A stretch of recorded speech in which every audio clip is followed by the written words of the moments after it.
Title: He thought I was just another black man. Until I stood back up. The courthouse in Montgomery, Alabama, wasn't known for its warmth or grace. Its faded limestone walls stood like relics of an older time, where justice was slow and silence reigned heavier than truth.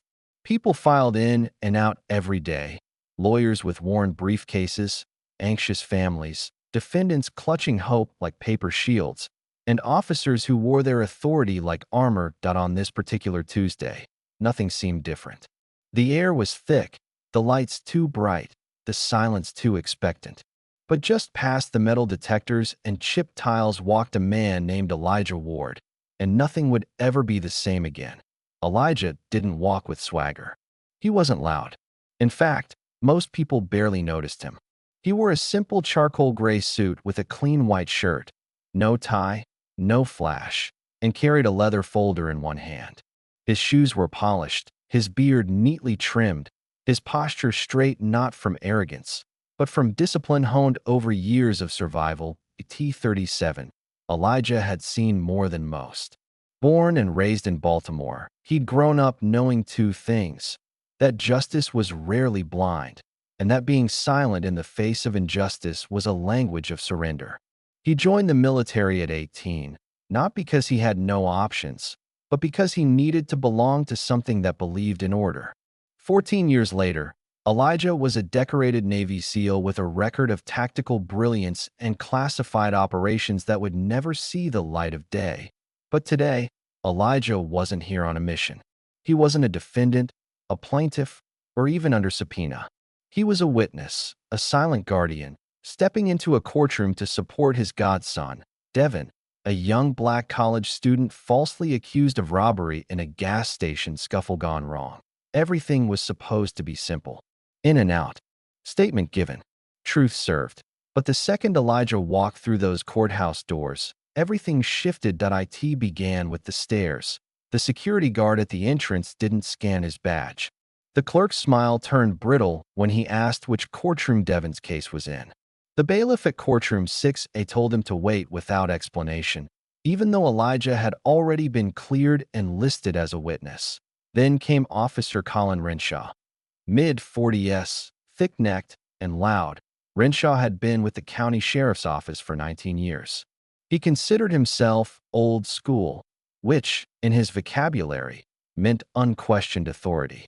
He had a badge, a gun, and a gut full of suspicion for any black man who didn't lower his eyes. When he saw Elijah standing outside courtroom 6A, calm, still, composed, something in him bristled. "You got business here?" he barked. Elijah offered his ID. "I'm a witness for the CJ case. I already checked in." Renshaw didn't even glance at the ID.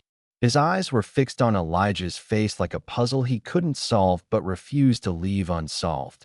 "You match a description," he said. "A description of what?" Elijah asked, still polite. "Of someone who shouldn't be here."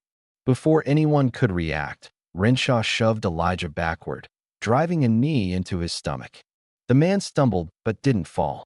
When Elijah raised both hands to signal non-aggression, Renshaw responded with a swift kick to the shin, sending him crashing to the floor. Gasps echoed through the courtroom. The judge looked up. The jury froze.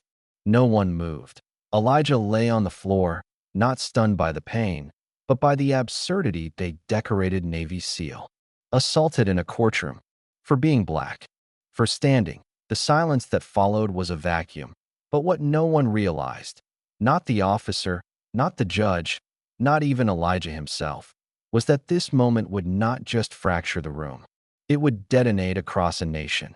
Because Elijah wasn't just any man, that he was a soldier trained to dismantle threats, an operative trusted with national security briefings, a strategist with deep connections in military intelligence. And now, he had just been kicked down in front of a judge, a crowd, and 1,000 unseen eyes, some human, some digital. The video footage from a bystander leaked within hours. And America watched. They watched Elijah stand back up slowly, brush off his sleeves, and lock eyes with Renshaw.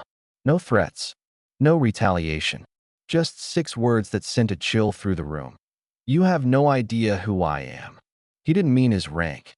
He didn't mean his clearance, he meant the idea that beneath this brown skin stood a man whose silence was forged in war zones, who had more discipline in his breath than Renshaw had in his entire career. But Elijah didn't fight back. Not there that he waited. Because he knew the rules of engagement that he made a few calls. Within 24 hours, his former SEAL commander responded. A journalist he'd once saved in Syria offered to publish what Elijah uncovered. An intelligence analyst sent encrypted files containing troubling reports about Officer Colin Renshaw. What they found wasn't a rogue cop. They found a network, buried complaints, vanished witnesses, internal memos that a system built to protect men like Renshaw. But Elijah didn't go to the media first. He went to the DA, sat in a room, presented the evidence, laid it all out. You have two choices, he said. Prosecute this corruption or become part of it. Investigations exploded. The sheriff's department scrambled. The mayor called for emergency oversight, and Renshaw? He was placed on leave, then indicted. But Elijah wasn't done that he started digging deeper. And what he found were 42 cases over 10 years. Black and brown men arrested by Renshaw, all dismissed later. Lives wrecked. Futures stolen. He met them, interviewed them, and when the hearings began, Elijah stood not as a witness, but as a hammer swinging toward the glass of a broken system. In court, he didn't yell that he testified. He presented military-grade documentation, emails, security footage, and sworn accounts. He described what justice looked like and how far America had strayed from it. When asked why he didn't strike back that day, Elijah's answer was simple. Because I'm not what he thinks I am. And I wasn't going to become it to make a point.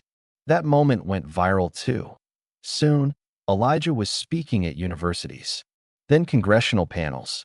Reform bills were drafted. Police training manuals rewritten. But he didn't chase fame, he turned down talk shows. Politicians' endorsements. A book deal that he wasn't trying to be a hero, that he was trying to make sure no kid like Devin would ever walk into a courtroom and be told, without words, that he didn't belong. 6 months later, Officer Renshaw was convicted, not just for assault, but for civil rights violations, evidence tampering, and obstruction of justice. The courtroom cheered. Elijah didn't. He just stood, quiet, resolute. Afterward, a reporter asked him what justice felt like. Elijah paused. Justice, he said. Justice isn't a feeling. It's a fight. And sometimes the only way to win is to refuse to swing until everyone's watching. That night, back in his apartment, Elijah sat alone. His mother called. You did good, baby, she said. But don't lose yourself to this fight. He smiled. I won't. I just need the world to see what it tried to hide. And they did, because Elijah Ward reminded the country that silence isn't safety, calm isn't compliance, and discipline is not weakness. He turned the courtroom floor into a battlefield and won with truth. Not because he shouted, but because he stood, and sometimes that's all it takes.